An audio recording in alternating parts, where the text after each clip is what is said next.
And we are live on Facebook and YouTube. Hello and welcome. Andy and Jared, Cleveland and Beyond. He's Andy Billman. I'm Jared Watson, and this podcast is brought to you by Waiting for Next Year. Check them out. Original Cleveland sports reporting at waitingfornextyear.com. Well, the Browns' schedule is out. The Ravens on the road to start with a home game against the Steelers to end the year. We're going to discuss those games and everything in between. Also, Baker Mayfield is excited about what is ahead in 2020. Odell Beckham Jr. is ready for a breakout season, according to him.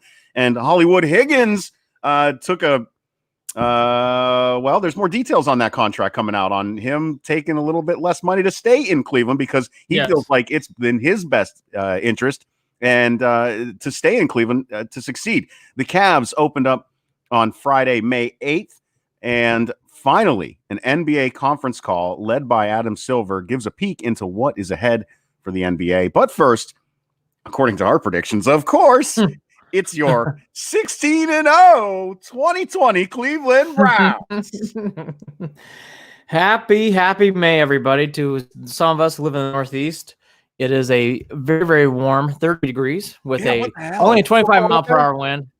It is. There's actually snow above us today, which is incredible for May 9th. We brought in our plants, Andy. We brought some plants in that we haven't put in the front yard yet. Now we're debating on when to put them back out because we don't want to shock them with the 40-degree weather. Oh, it's shocking.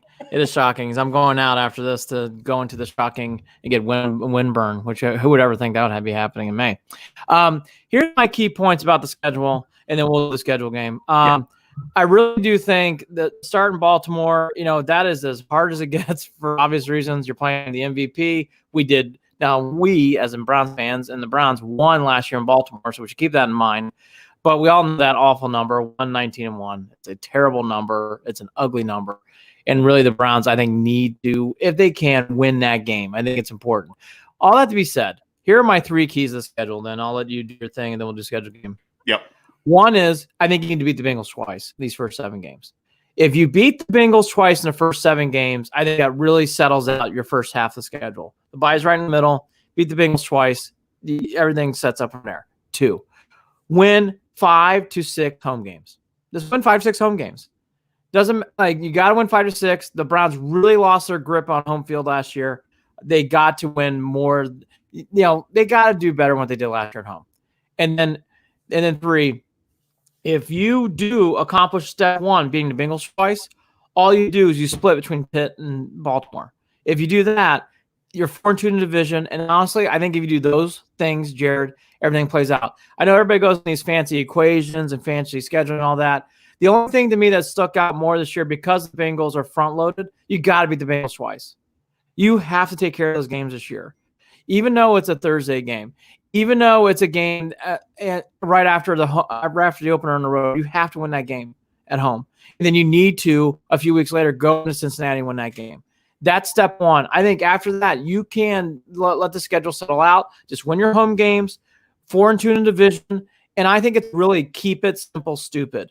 Do those things, and then I think, Jared, the Browns will be fine. Even if they don't win opener, which I think is important, I think it'll be okay. The things that stood out to me, if I remember correctly, I'll try to remember some of them at least, when I saw the schedule was obviously number one, that having that Ravens game in Baltimore to start the season at 1:00 is a quick way for each one of those teams to punch the other in the mouth to start the season, right? I also think, it's almost looking at the rest of the schedule, I'm okay with having that difficult opening like that. I think it's a great way to start the season. I think it'll be exciting. It will be exciting. I don't know that I'm, as a Browns fan, you're like, do I really want to open up with the Ravens? But at the same time, let's beat their asses. Let's make a point. Let's finally, Andy, when's it been? Right? One win to open this since they've been back. So against the Ravens with Jeff Garcia, that's how long it's been.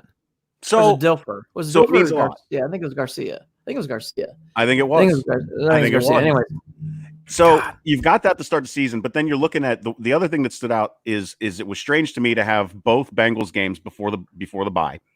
Mm-hmm. That's weird to me. The other thing that stands out is that division with the Cowboys, Redskins, Philadelphia. The Browns. That's the only division the Browns have a winning record against since coming back in the past 20 years. So that stands out as a positive for the Browns. Only 2 primetime games this year, which is fine.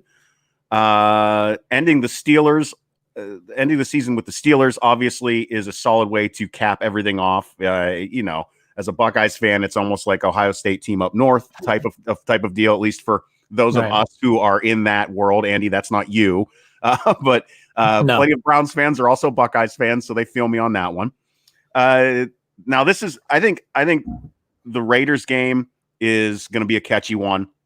I think that we've talked about this. Jaguars, Titans. Those are games that the Browns that normally go into where you think they should win, and they never do. They never beat these 3 teams: Texans, Jaguars, Titans. The AFC South, I think, is being made way too lightly. The Browns have done a historically bad job of winning those games. In Jacksonville, especially. Cecil Short's game, we all know that game, where he fucking goes off and does amazing things and stands on his head. That game where we finally were having a good season with Brian Hoyer, they go down to Jacksonville and they lay an egg. Played terrible that day. Right. And really got out Fox against a team that had no reason to win that game. Jacksonville was bad. They were so bad in that game. Those games, those are the games that like suck the life out of you as a fan. Suck the life out of you as a fan. Hey, Robin chiming in on Facebook saying happy Saturday. Yeah, strange for us to be doing a show on Saturday, but glad to be here with you. Thanks for joining us, Robin. I know that those games, again, they make you feel like, why do I even watch? And I'm really hoping that I don't have that outcome this year, but I don't have any reason to believe anything otherwise. Well, again, like I think the NFC East this year broke right for the Browns in 2020. The Giants and Redskins are rebuilding and retooling. The Eagles are not the Eagles who won the Super Bowl a few years ago. They aren't. They've lost some of their. And you know what? It's a big year for Wentz. Wentz has got a lot to prove. So, they're not exactly a team that's formidable. And the Cowboys are the Cowboys. If you don't take them seriously enough, they'll kick your ass. And if you know what, and if you do, if you don't, but if you do, you could beat them. That's an interesting weekend. Baker did an interview, and he made an interesting point. And I'll actually go hide in the Cowboys game. That Matt, I didn't realize he said that game means a lot to him. He really wants to win that game, being from that area. So that game's got a lot for Baker, and he's already made a point of it that he really is interested in that game. And if everything breaks out, but we all know what that means in the coronavirus world, that is the same weekend as the Red River rivalry game, OU Texas. So that will have a lot of meaning, which is in Dallas. So that's going to have a lot of meaning for Baker as well. So that game, not on paper, but listening to Baker yesterday, that game has a lot on 6. You could tell when he was being interviewed by Nathan and Bo that he wants that game already. So that game for our big player, that's a game we should be circling anyways. Were you surprised? I was a little bit surprised. I know that the Browns were a huge letdown last year when it came to primetime games, but were you surprised that they only got 2 primetime games on the schedule this year? No? Nope. Okay. And here's the reason why. Because there's a lot going into this year that is just going to placate the Browns, not in bad or good way for how they're doing, but just the nature of the sport. Baltimore's up. Lamar Jackson won the MVP. They're going to get more games. This could be Big Ben's last year, so I think Pittsburgh will get a little bit more of a spotlight. And then burying the lead, Tampa Bay. Tampa Bay didn't have any of this kind of spotlight on them last year. Tampa Bay now gets a huge jump up because of Tom Brady being there. We've talked about that. They are the it team this year when it comes to the focus, yes. So because of that, the Browns slid back a little bit. Not because I think the Browns are actually worse or they are perceived worse nationally. It's just because, yes, expectations are lower. But more importantly, these other teams are up. So storylines, Andy, right? We're talking about storylines here. Yeah, the Niners. The Niners didn't have a ton of those games. They're going to get a lot more this year. Yep. All these teams get a bump up. The Patriots to me, the enigma. I didn't see how many primetime games they got, but my figuring is they probably got a few more still. But truthfully, the Patriots, probably not. So they're probably writing off of their coattails from past years, not so much what they're going into for this year. Right. So all that plays too. There's more teams that slid up. The Browns didn't slide back terribly much, but it's just the way it is. The other thing in this schedule, though, that I do like, and I know it's not trendy and it's not sexy or chic, I love the 1 p.m. games on Sunday. I actually think that'll help this young team out a lot.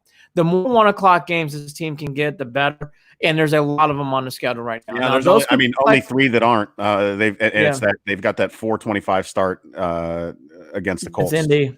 Yep. So I think that will help out this team. I know that's not trendy. I know. Wow. Woo. Excuse me. I know that's not chic. little excitement burp there. Oh. Where the fuck did that come from? I've had the weirdest 40 hours. Are you drinking Pepsi for breakfast, Andy? Pounding kale shakes, which is for another podcast. Oh, that's probably, talk about not sexy. But my point being here, stuff like this is all this stuff with the 1 o'clock games. I think is very good for the Browns. I like how it broke out on this. But this schedule's not a bad schedule. There are some tricks to it. I think the end of the year is. I think the last 8 games are everything it's supposed to be. The Browns need to be 5-3, 6-2 going into the bye, because after that, it is a buckle up experience. We already talked about the Browns. Robin hit a key point, and her and I talk on and off there all the time. The Browns always do better when they're under the radar. The Indians do better when they're under the radar. The Capitals of LeBron were the enigma. They didn't care, and they flourished in that spotlight. But Robin's right. The Browns always do better when they are underneath the radar and lower expectations. And to be truthful, this team needs that, because they need to be focusing on Zoom conference calls, focusing in on what's going on there, and staying on the ground level, which you can't do. So you're doing it on the ground level technology-wise. That's what's important. And the other thing, too, and then we can do the schedule game if you want, Jared, unless you want to pick apart some more things. The other thing, too, that I caught a lot, which I was not surprised it didn't happen, was everybody saying, oh, well, the Browns get the Thanksgiving Day game. I'm one of the rare fans. I actually don't prefer the Browns playing on Thanksgiving. No. I enjoy Thanksgiving being with family. I mean, look, I'd get excited about, don't get me wrong, but I'm not disappointed. I like having those games with other teams. I prefer actually having – so one day I'll watch the games, yes, but I prefer spending that time with my family. So I didn't mind that. But the other thing is, like, the Browns really haven't earned that game, if I'm being honest. No, not at all. They have not earned that spotlight. Although, so, in reality, the teams that do play on Thanksgiving haven't really earned it over the years either. Some of them. So let's be real about that too. And the Cowboys laid an egg against the Bills last year. Yeah, I mean, there's a lot of letdowns on Thanksgiving. So there is, but I just including don't think, the turkey usually. But go. It is including turkey. But the thing is, the Browns don't need those games right now. The Browns need to eat their turkey and be at home, and then get ready to go play Jacksonville in Jacksonville after that. They don't need the trepidation of playing on Fox or on CBS in front of the nation and doing those things. And I think in time they will be there and they'll be ready to roll. But I think right now, Sunday 1 o'clock, I like that. I like a lot of that. I actually think that's what the team needs, especially with what's going on, where they can't be on the ground meeting right now in person. Sunday's a 1 o'clock work. Sunday's a 1 o'clock where it's at. It's not sexy, it's not trendy, especially right now as it's May 9th. As we talked about in the last podcast, rookies for the first time starting yesterday are now meeting with the team virtually. So for the first time now, the rookies now are being enfolded into this. Focus on that stuff. It goes. This also plays into the new regime having this year to figure things out. All of this plays into giving this team time to develop and do it again. Not with the flash and the sparkle of the spotlight, not with a Hard Knocks. Just keep doing those Building the Browns episodes. That's good enough. We don't need anything more than that. And go from there. Andy, I think that wraps up that section. I think we can jump into the schedule game. I'm ready if you are. Kick it off. All right. So September 13th, week 1 at Ravens, 1 o'clock. That game is on CBS, of course. And I am, oh boy. It's funny. I'm gonna say Browns 20, Ravens 13. Oh my gosh, look at you. I genuinely think everything with Lamar was a fluke. I think that tattoo on his chest, he is going to regret. Browns 20, Ravens 13 to start the season. Go ahead.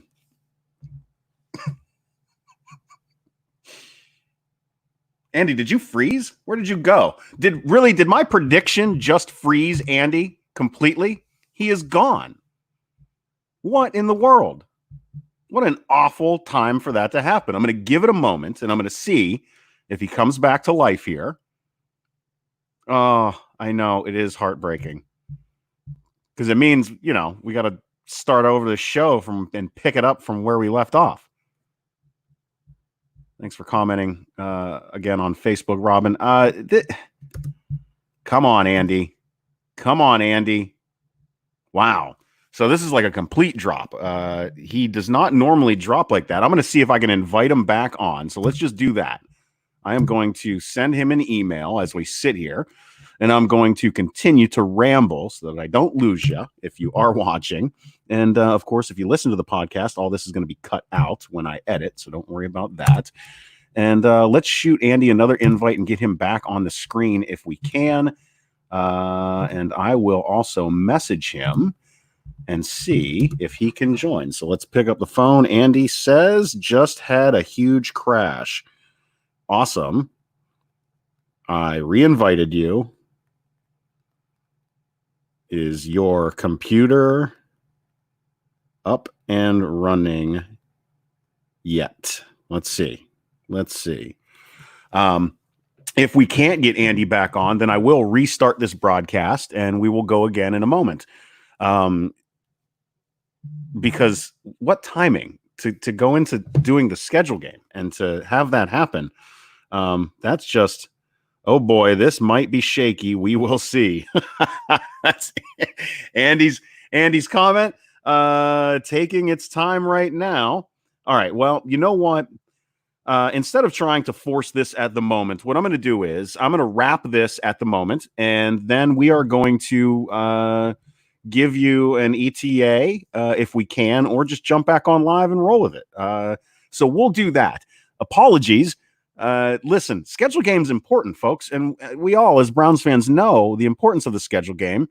So this hiccup was a complete kick in the junk, and we will bring it back when we are ready, and we will run through the rest of this season. Now, I'm going to just check this one last text and see if there's a chance. Andy just texted, trying to get it up. I hope he's talking about the computer. Otherwise, there's some issues I don't want to even discuss. You're talking about your computer, right? Let's see. Your computer, right? There's my joke. There you go. Joke sent. Let's see the response. Maybe I won't hang up with you guys yet. Maybe I will stay live. So waiting on Andy. Wow. This is just remarkable. Okay. He said yes, and he didn't even laugh. So there he is. All right. Wow. Yeah, that was a hard computer crash. Wow.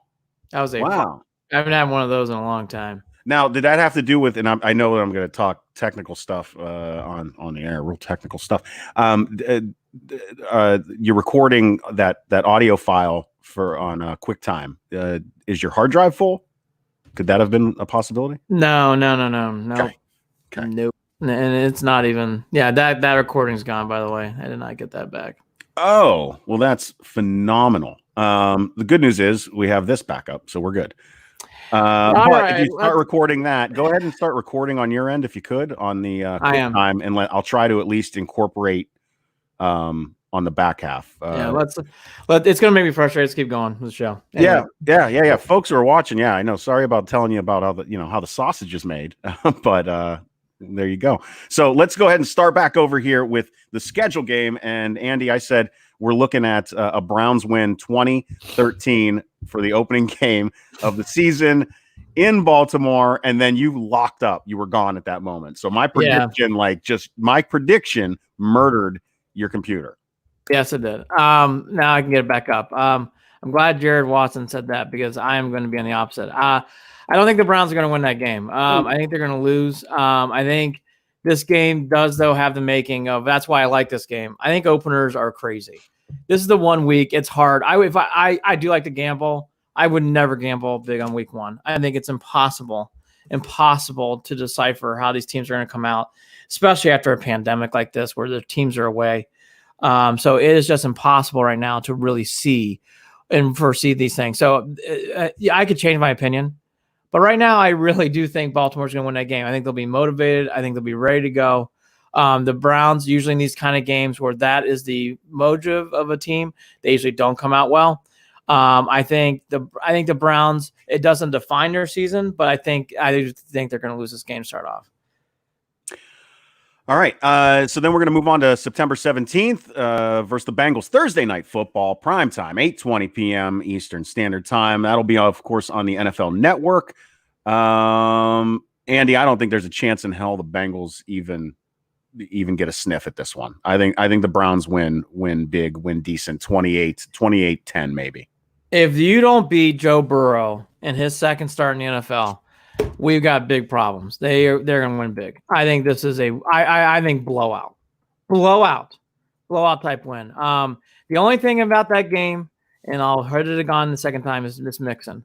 If Mixon goes off, that is trouble. I think everything else though, I think we'll play fine. The Redskins is the following week. I know they have Rivera.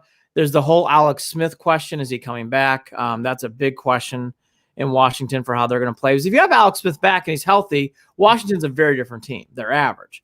If they don't have Alex Smith, they're below average with a good defense. With Haskins a quarterback, that's a whole different thing too, because Haskins could play better than he did last year. I don't know. The Redskins have a lot of mystery behind it. All because of that said, again, I'll go in the faith of I think the Browns are just a better team. Right. They have more weapons, and they should beat the Redskins in that game.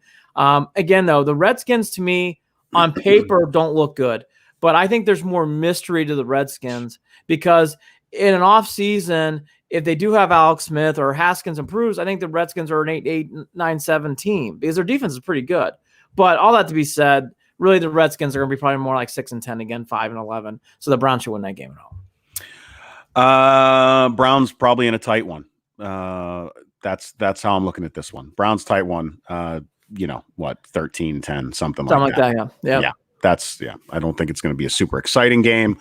And I think they'll squeak by. Then they go on the road, October 4th, in Dallas, 1:00. Jerry's World on Fox. A lot of games on Fox because of that divisional play there. So this one, I don't think the Browns win. I don't think the Browns win on the road in Dallas. I just don't think it happens. I think it all depends. It could happen if Baker doesn't allow that hype to get the best of him, where he plays tight, where he's trying to force things, where he's doesn't know how to reel it in and play relaxed. And I don't trust that he can do that. We'll see if he can. I think the Cowboys win. I actually am torn on this game because before Baker's statement, I was on the Jared Watson camp. Dallas is another team, very weird, because they have so much talent. And at the end of the day that they can win any of these games, they can lose any of these games. The Cowboys are a very, very hard team to figure out. I agree with Jared. I think now that Baker is going to put a lot of pressure to win on this game could be actually a negative. I just get the feeling, though, Red River rivalry weekend, and because Baker went on that Trump, I thought I wouldn't be saying this, but I'll actually say the Browns will win that game. I could see them win that game. The Cowboys are not impossible. Will be my line on this. They're not impossible. You can win that game. I think because of Baker's focus this year, I think it's a different. I guess I'm going on this theory. I think 6 will be much more focused. And so because of that, I'll take them on the road in Dallas. Yeah, I mean, I'll give you that. I hope that that's the case. I need to see the evidence of it. I'm with you. That's all. I'm with you. This is the 425 game, the Indianapolis Colts. This is the only 425 game the Browns have right now. If you look at the Colts and you think they can win with Phillip Rivers, wow, you must not be thinking high in the Browns. I'm taking the Browns because I like Reich. I think the Colts are really well coached, but there's nothing on the Colts that excites you. I don't know how you can get excited about Indianapolis. You're right. So I take the Browns. I think, again, as the season goes on, could they sleepwalk if they win in Dallas? And sure, if they lose in Dallas, they'll certainly win that game. But I think it's just there. I just don't see the Browns losing a game like that. I just don't. Agreed. Browns win at home against the Colts. Then they move on to Pittsburgh in Pittsburgh, October 18th, 1:00 game. And this is, we'll see what happens. Myles Garrett's back. Ben Roethlisberger is should still be playing at that point. We'll see how he handles the start of the season. I don't know the Browns win this first game against Pittsburgh. I just don't. So I'm going to have to go ahead and say they're not going to pull it off. The Browns don't win at Pittsburgh to start. I'm 100% in your corner on this. I don't see the Browns win this game. I just don't. The Browns don't never win this game. I hate to say that. I don't think, and by the way, it's not a horrible thing if they do. You want to win these games on the road at Baltimore, at Pitt. Just win those home games. Win the home games and win both of those Bengals games. Yeah, that's my point. It's okay. I don't think they're going to win this game either. The Steelers have a very good defense. We saw they're not impossible, but it's good. Ben is a big difference with them. They just look old to me on paper, but I just have learned over the years that there's just something in that fucking ketchup stadium that does weird things to my team and our team, and it just fucks us up. I don't see him win that game either. I saw 2 L's. I already did my rant about the Bengals, so I'm not going to really change too much. I really don't see them losing either one of these games, and if they do, then the Browns are in much bigger trouble than what I thought. The Browns will leave Pittsburgh and head down to Cincinnati, and I don't see them losing this game either. Another 1:00, another hopefully nice sunny day, sunny fall day, and the Browns. There's just Andy. How do they not win? I just don't see a possibility that this Bengals team is going to all of a sudden be ready to roll just because they got Joe Burrow. No, I mean, you're talking about a completely different Cincinnati Bengals team that's going to be trying to figure out their lives for at least the first half of the season. And the Browns catch both games before the bye week. So, no, that helps a lot. I think the Bengals not being in the back half of the schedule helps a lot. Yeah. I really, really do. I think they win. I'm not going to elaborate too much. Now, the Raiders game to me is tricky. The Raiders have a lot of talent. They're really well coached. And at some point, this is just my schedule game. There's too many wins for me on the board almost.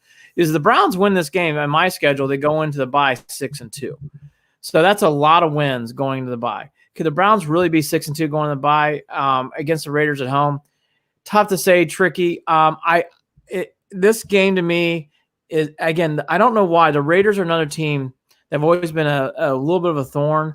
They never win in Oakland, so thank God we're not playing now in Vegas. Thank God we're not. I guess maybe Vegas will bring different things. I'll just go on this theory. David Carr, who I thought was going to be a good quarterback in this league, has not stood out.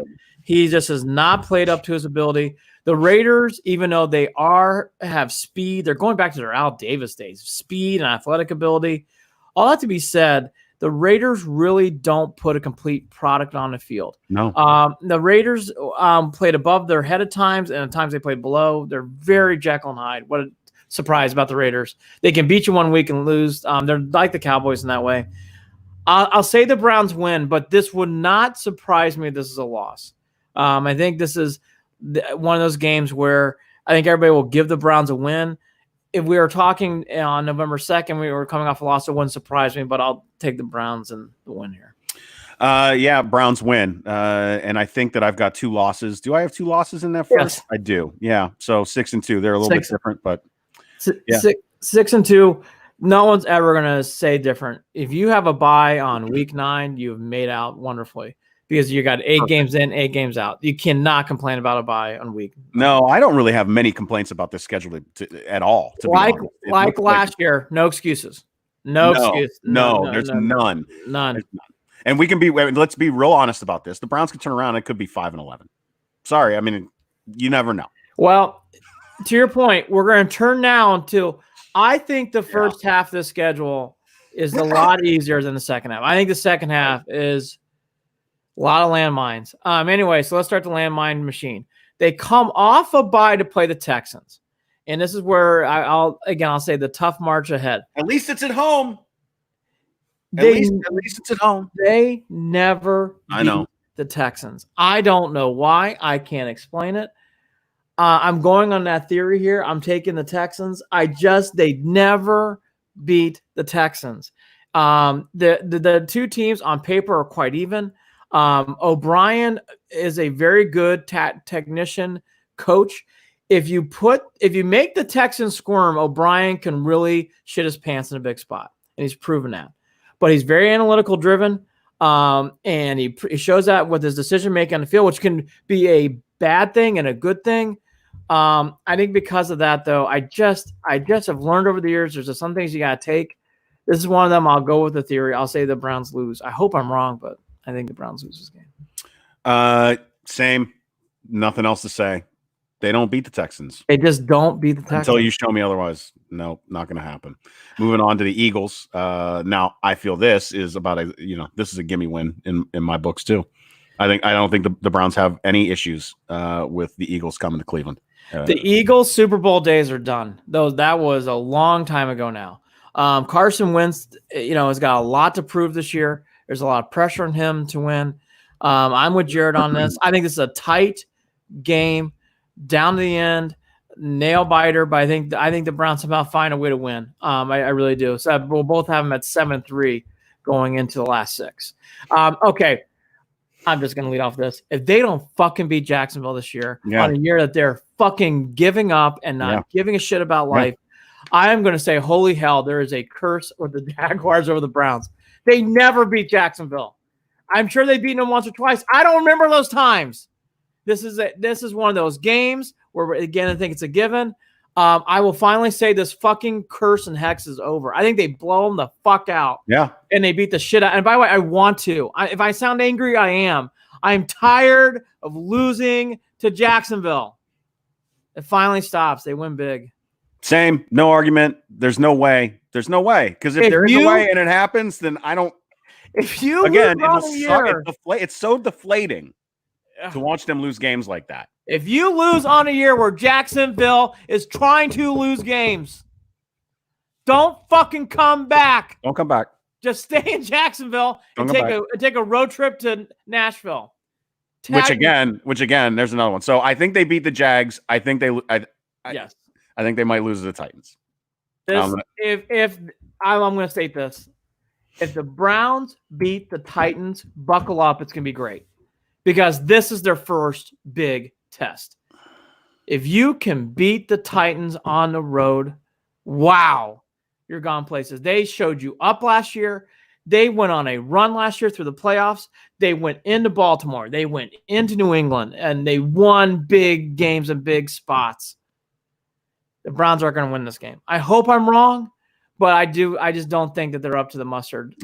Browns don't win this one, and I think they also lay an egg on Monday Night Football as they take on the Ravens in Cleveland. I think that December 14th game, Monday Night Football.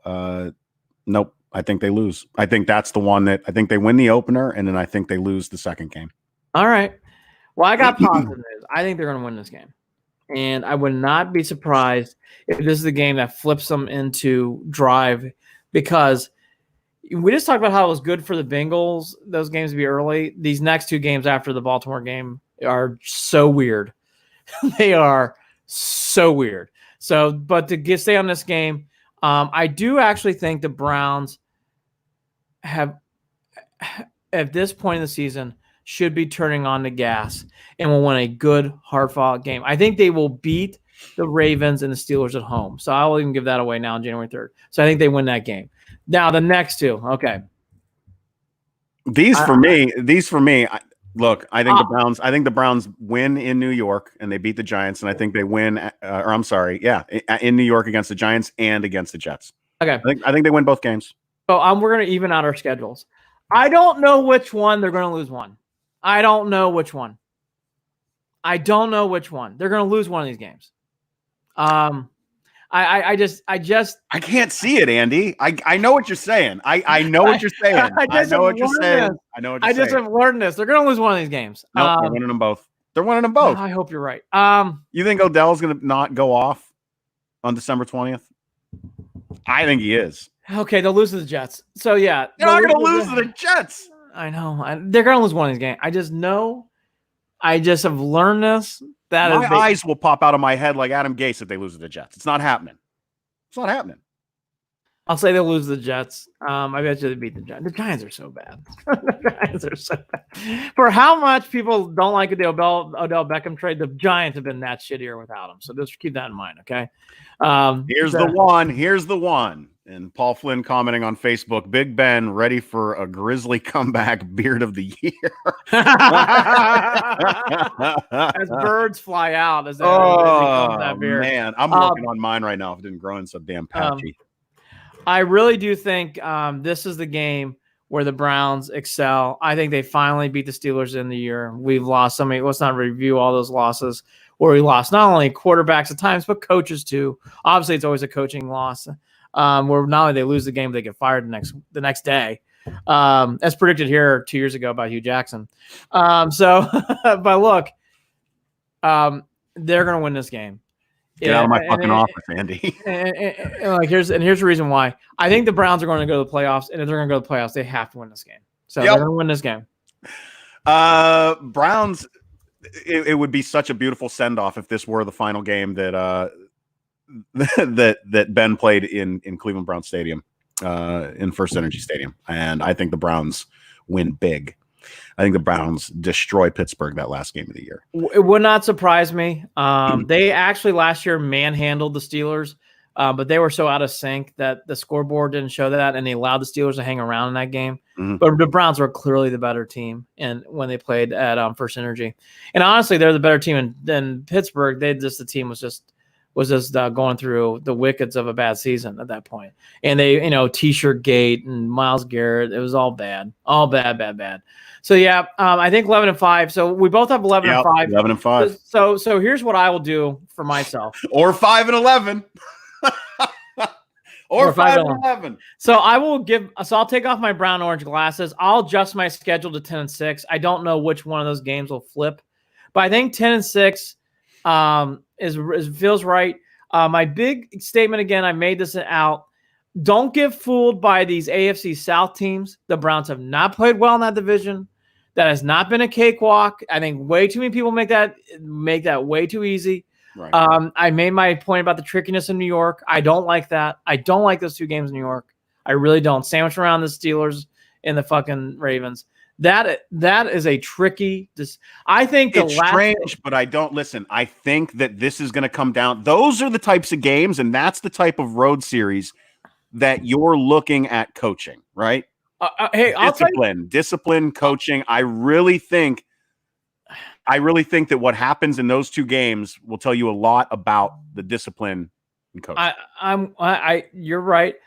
I'll tell you another one. Waltzing into Jacksonville after Thanksgiving and winning that game would be great. And you think it'd be a given, but the Browns have proven over the years nothing's a given when it comes to Jacksonville. Absolutely nothing. So that's the schedule. Like I said, we both have 11-5. I'm being realistic. 10-6 is probably my number. But 11-5. Look, everything's ahead. I will recap this one more time. The Browns need to beat the Bengals twice.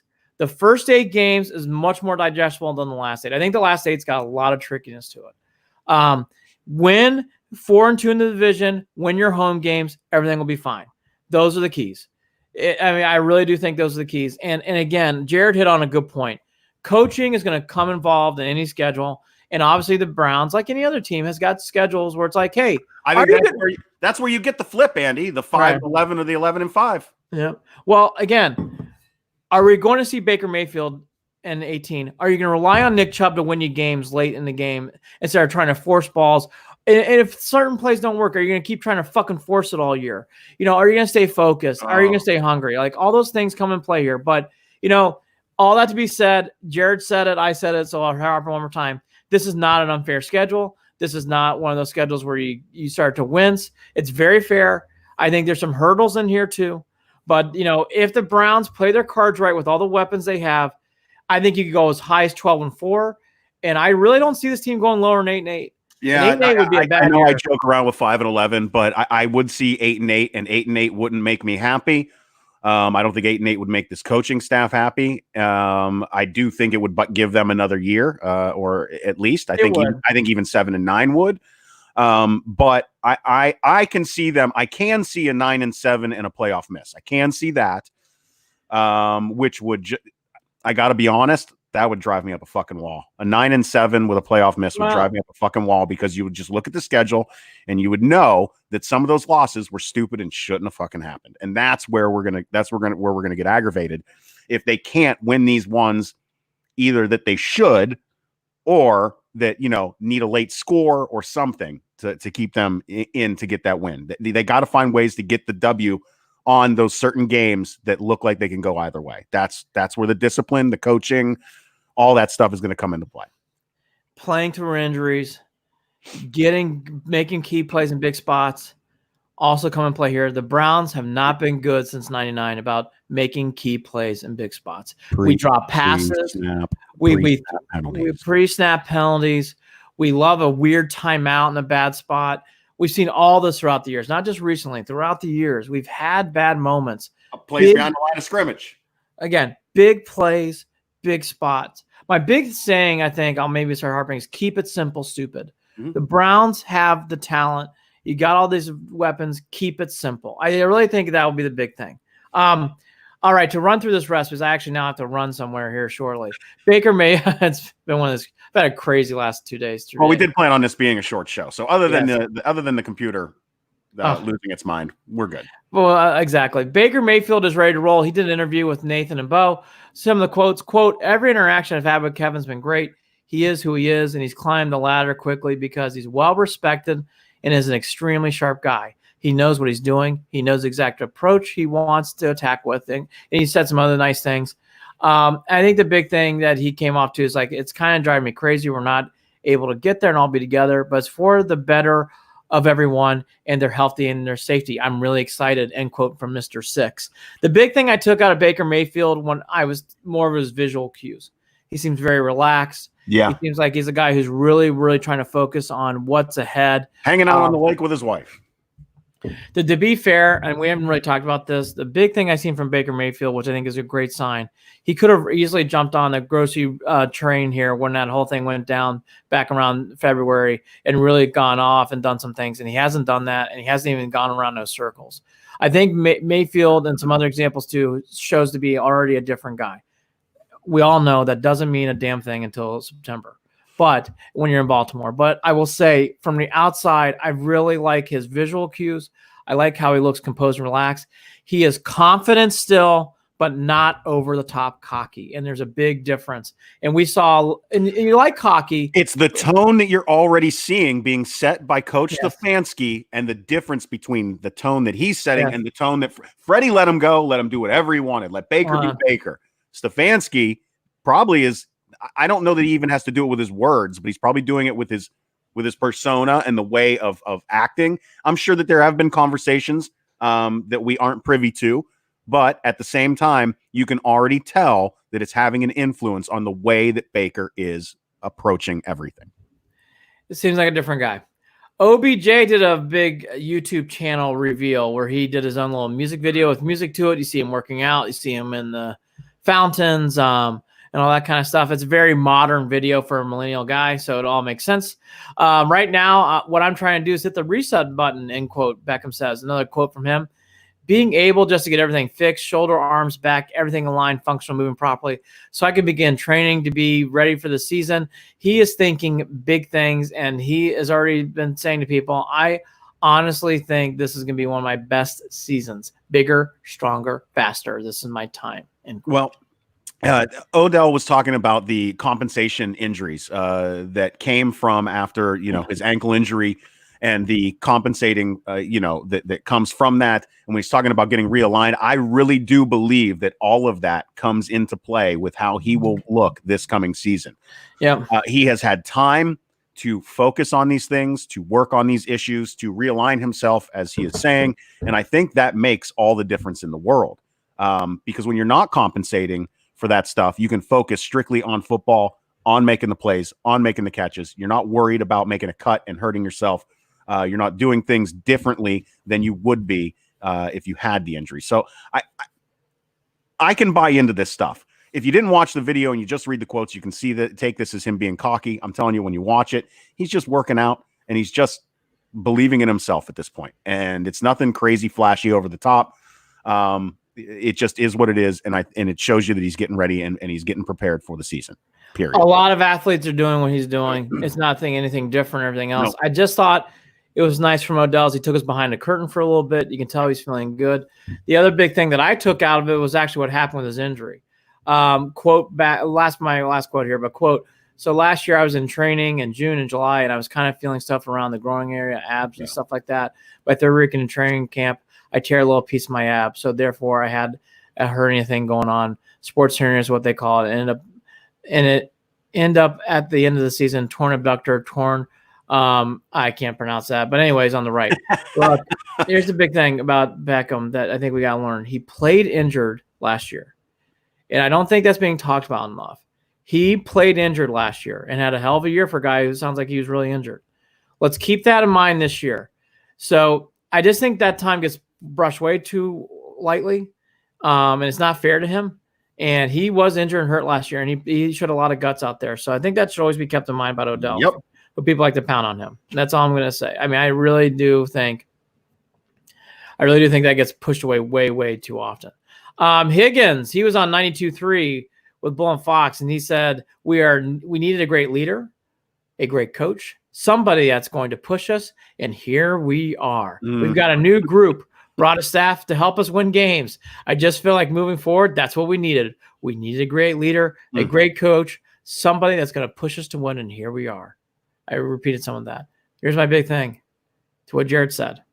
This new coaching staff, from what I can tell, really, really seems to have this team fired up in the right way. Not in the right way as in fighting people in the Colts training camp, but actually fighting for wins, fighting to stick together, and really getting excited for the season. Higgins' quotes, along with Baker's quotes, really sound similar. They really are talking about how they feel like this staff is getting this team in the best position to win. So again, we did this last year. It does not have any wins in September. But I'll tell you, it's hard not to get positive, feeling good into this stretch here going into the summer. We always knew that there was something strange going on with Hollywood and with the coaching staff last season. We weren't sure what it was, but this clearly articulates that as well. And what is crazy to me that you don't see all that often in the league is that Higgins, it now comes out, it seems like he might have had more money elsewhere. And he made the choice to stay in Cleveland because he trusts and believes in Baker Mayfield. Right. That beyond the new coaching staff, he also loves playing for that quarterback. And that is another huge up for this team to know that, people aren't trying to run out of Cleveland. Higgins could have ran out of Cleveland. He didn't want to. So no, it's very true. And to be honest, thank God he didn't, because we don't know what this wide receiver core would be if it was just Odell and Jarvis Landry.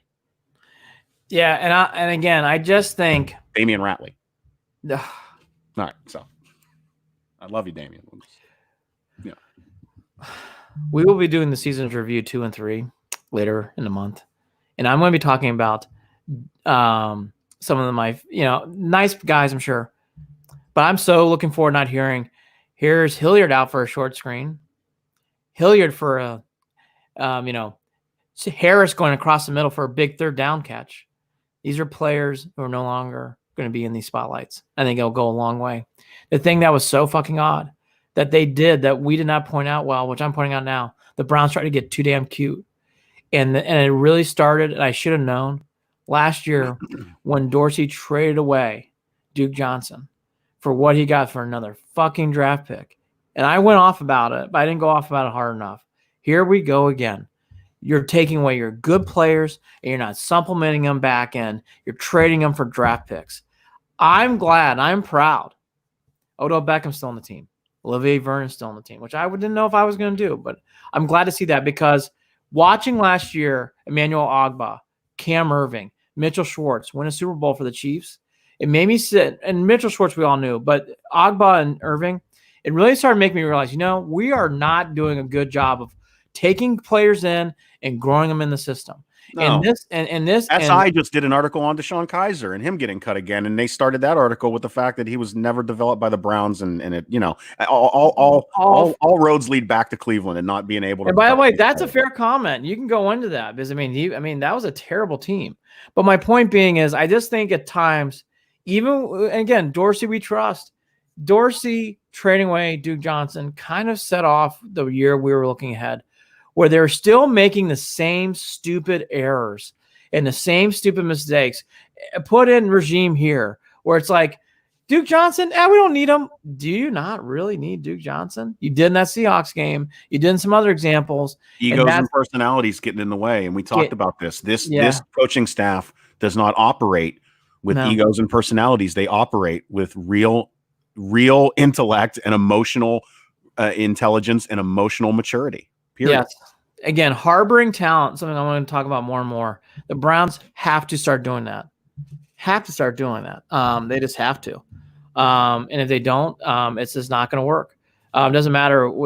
The days of seeing Agba and some of these other guys go to other places and be contributors to a Super Bowl team really, really set my mind straight of like, we are getting rid of too many players who, yes, aren't stars and aren't great players, but maybe it isn't so much their play on the field because Agba didn't play well.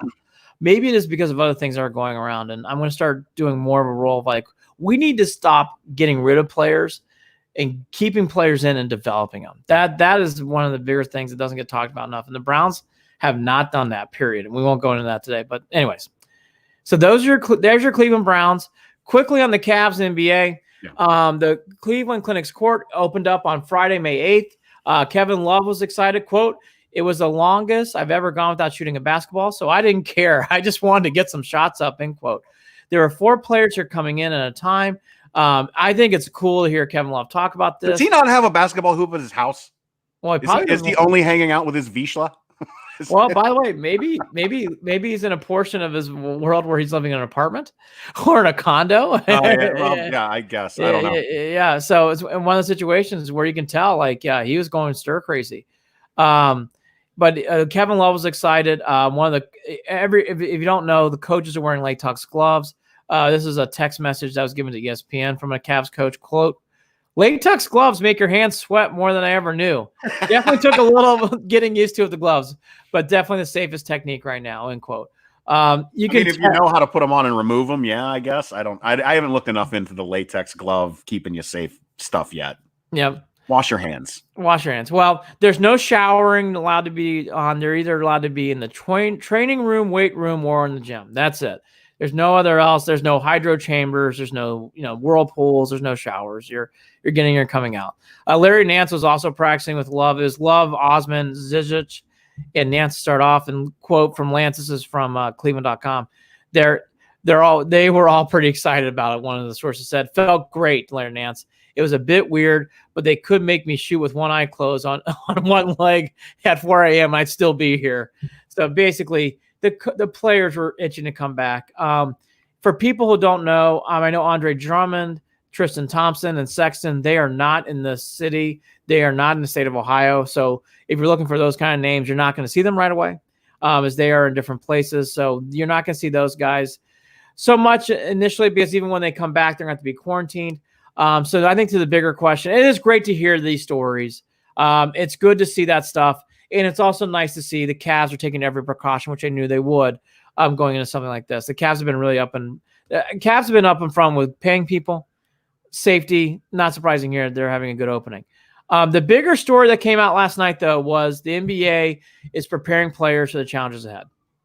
And the bigger thing that I think, there's a lot of quotes from Silver, so I'll get right to the meat of it. It sounds like it's not going to be May, obviously. It may not even be June. But the bigger thing that they're saying is we're going to do it when the time is right. We're not going to rush in. Silver is thinking Orlando and Las Vegas made the most sense. It's going to be one place. Everybody stays there. I've heard a lot of rumors. I'm seeing a lot of articles written about how they might harbor them at Walt Disney World, where all the teams will stay at all the resorts and stay at some of the hotels. Obviously, there's plenty of facilities there, and then you can play. And there's multiple courts. And that, so you can play and do something like that. Vegas makes sense too, because again, there's multiple courts, multiple open facilities you can do something like that in. Both those make a lot of sense. The bigger thing here is there's no point in adding risk for all the flying of all of you city to city, Silver said on this conference call. We think it'd be safer to be in a single location, 2 locations to start. The goal isn't to have you go to a market for 2 months to sit in a hotel room, end quote.